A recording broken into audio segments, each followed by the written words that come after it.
The Chicago Bears are such frauds. It's honestly infuriating at this point. Like, how they are 4-1, I can't answer. It's mind-boggling. I know 2020 has been one of these upside-down years, right, where honestly nothing makes sense. But even in this year, where everything is just, like, is unbelievable, is reality, right? Really, honestly, nothing makes sense. It's almost opposite day. The Bears being 4-1 is still hard to contemplate, hard to comprehend.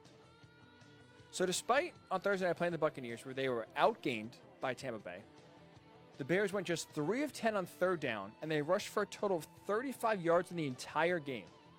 They won the game, and now again are sitting at 4-1 in the NFC North. So they played 5 games so far. That's 20 quarters of football that they played. I think realistically, you could say they played 2 good quarters of offensive football out of 20. 2. And somehow they're 4-1. Fool's gold. So if you're on the fence, maybe you start, you know what, maybe the Bears are actually a good team. I'm telling you, don't do it. Weird to say at 4-1 a team is not good. But I'm telling you, don't buy into the Bears' biggest frauds. Eventually, reality has to hit them.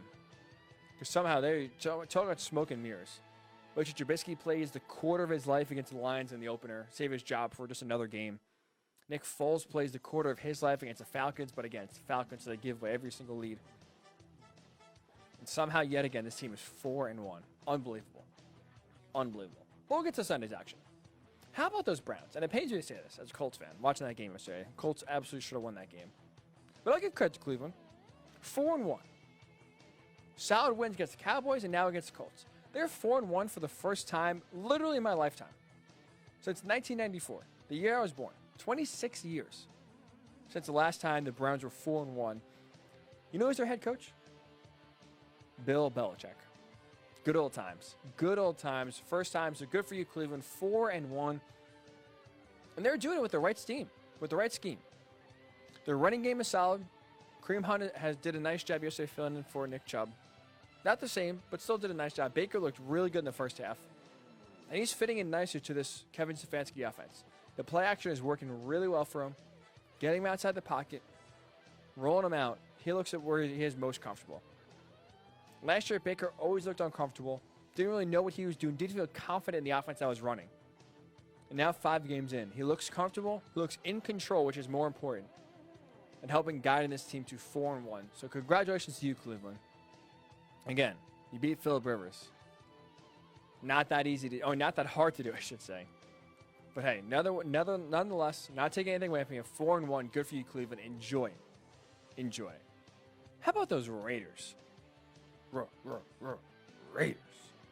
40-32 over the Chiefs.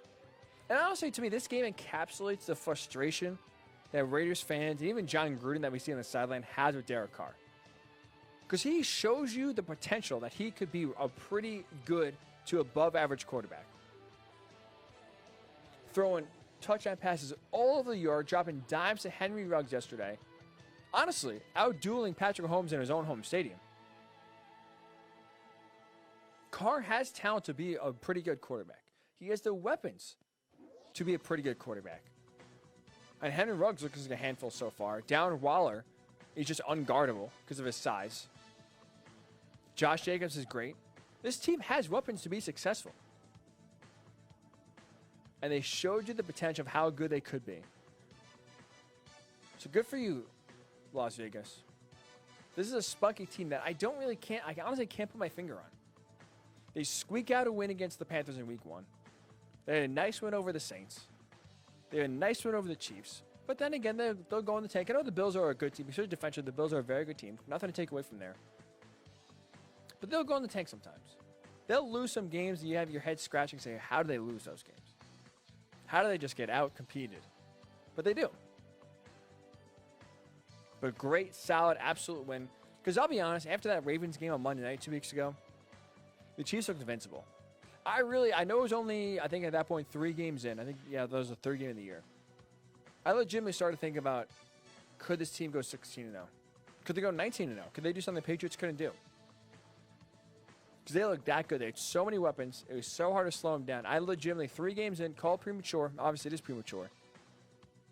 I thought this team could honestly make a run to be undefeated. Good for you, Raiders. Played a great game. Now, can you do Las Vegas a favor? Can you bottle that? Can we put this game yesterday in a bottle and bring it out week by week? So they showed you how good they can possibly be. They showed you they could be, a legitimate playoff team and a tough out in the playoffs. The issue is consistency, and it starts with Derek Carr.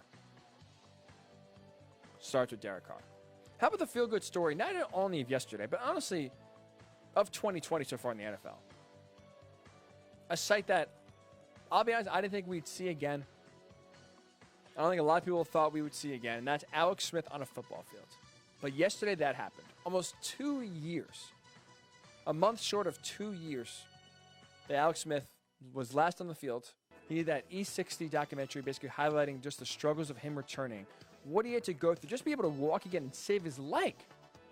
All the surgeries that he had to do just in order to keep the leg to be able to walk again. Forget getting on a football field, but forget having mobility and building it up to be strong enough to take a hit. Just the fact to walk again was a massive struggle. And seeing him back on the field yesterday because Kyle Allen got hurt was awesome. Stats honestly don't even matter. I'm not even going to read the stats because they're irrelevant. Alex Smith just getting on the field yesterday was awesome. Congratulations to him. Just honestly showed as cliched it is, as corny as it is. He really proved out if you can put your mind to it, you can accomplish anything. He in his mind was motivated to get back on the football field despite the fact that medically seemed impossible, realistically seemed even more impossible. He did it. That was awesome yesterday. Seeing his wife and kids in the stands and their reaction to him being on the field was so cool. It's good for you, Alex Smith. Again, easily the comeback player of the year. Without a doubt. I mean, the award's already over. One of the best stories of 2020 by far. Maybe if even the best. Awesome to see Alex Smith back on the field, back playing again. And seeing all that work for 2 years pay off the way he won. How about last night's game? Seahawks-Vikings.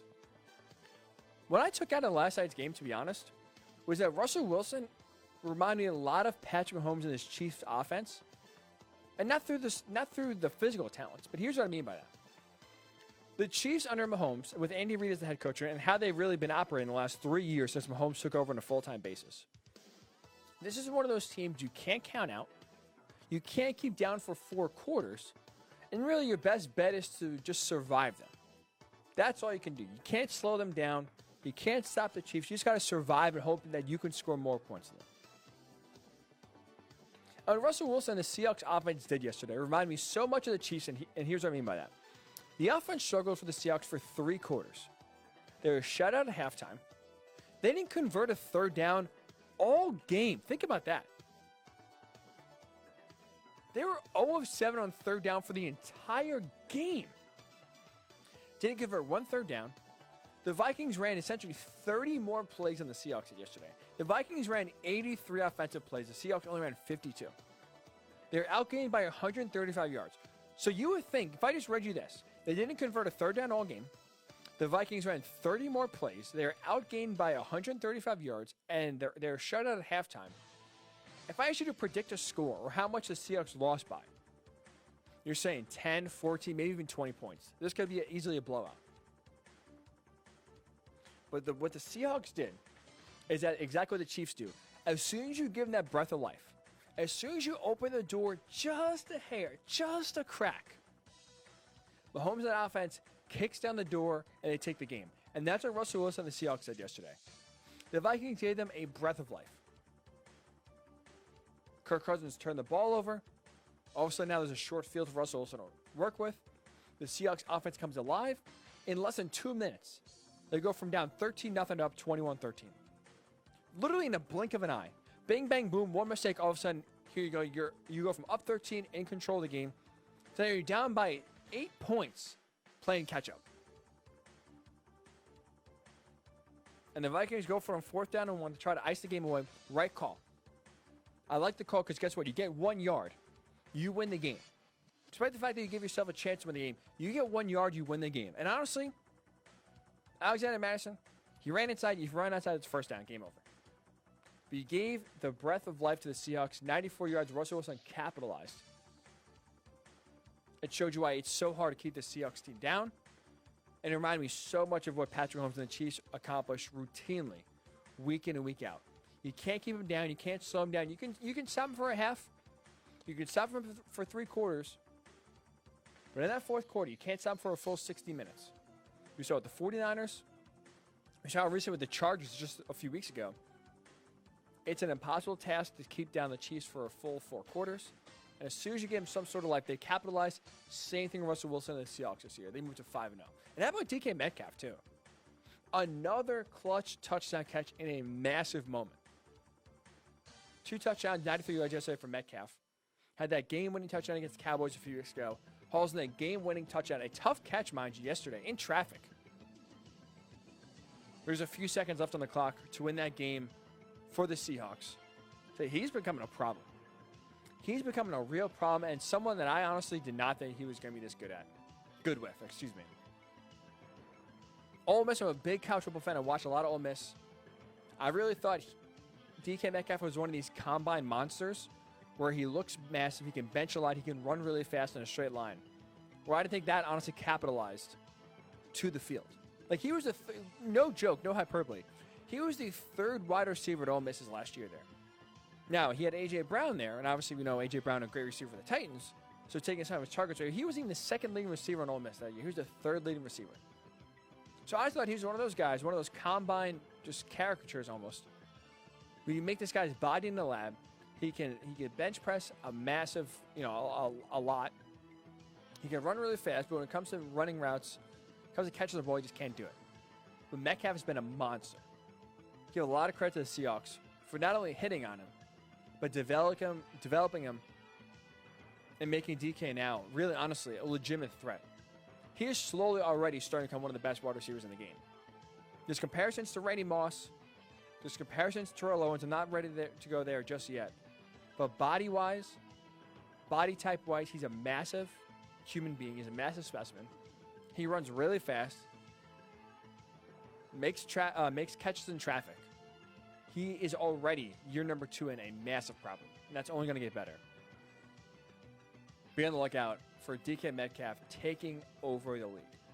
And finally, for quick hits here. I feel a little weird doing it, but I'm going to do it anyway. I'm gonna take a little victory lap. I'm going to take a little bow here. If you go back to Hickey's Pictures on Thursday, the upset special, I told you the Dolphins +9 going to San Francisco, taking on the 49ers. This had Ryan Fitzpatrick bounce back game written all over it. All over it. This is what Ryan Fitzpatrick does in his career. He plays well at the start of the season. People are feeling good. Fitzmagic. It's a fun little story. He's having fun out there. Right? He's making these crazy plays. Win or lose, he's giving his team a chance to win. Then on Thursday night against the Jaguars, he just takes over. Throwing the ball all over the yard, completing every pass. It feels like he drops back to complete. Dolphins roll in that game, blow out the Jaguars. Then, once the love kind of gets up high, everyone's feeling Ryan Fitzpatrick, giving him some love, giving him some praise. He goes back in the tank. Struggles. Didn't play well against the Seahawks. Now, Seahawks, their defense has been spotty. He doesn't really play well. And guess what? At the first sign of trouble, at the first sign of struggling, the Tua questions start popping up. Is Tua going to play this week? Should Tua play this week? Brian Flores fielded a lot of Tua talking about when he's going to play. Is he healthy enough to play questions? Flores said we're going to play Fitz this week. We'll see how it goes. So now the tide's starting to turn. The momentum from the fans and the media is to put Tua in. And Ryan Fitzpatrick, as he always does, back up against the wall, balls out. 350 yards yesterday, 3 touchdowns. The Dolphins obliterate the 49ers. Blow them out. Wasn't even a game. Game was over at halftime. This had Fitz come back, Fitz magic, Fitz bounce back written all over it. So I'm going to take a little bit of a battle, a little bit of a victory lap here. Trying to warn you. I warned you. Dolphins +9. A lot of points for a Ryan Fitzpatrick-led team in a situation where you kind of knew when the momentum was turning, when the crowd was almost, leaving him to die, for you will, wanting Tua to come in, clamoring for the young guy to play. He, again, takes hold of the starting job and shows you why, hey, it's not Tua time just yet.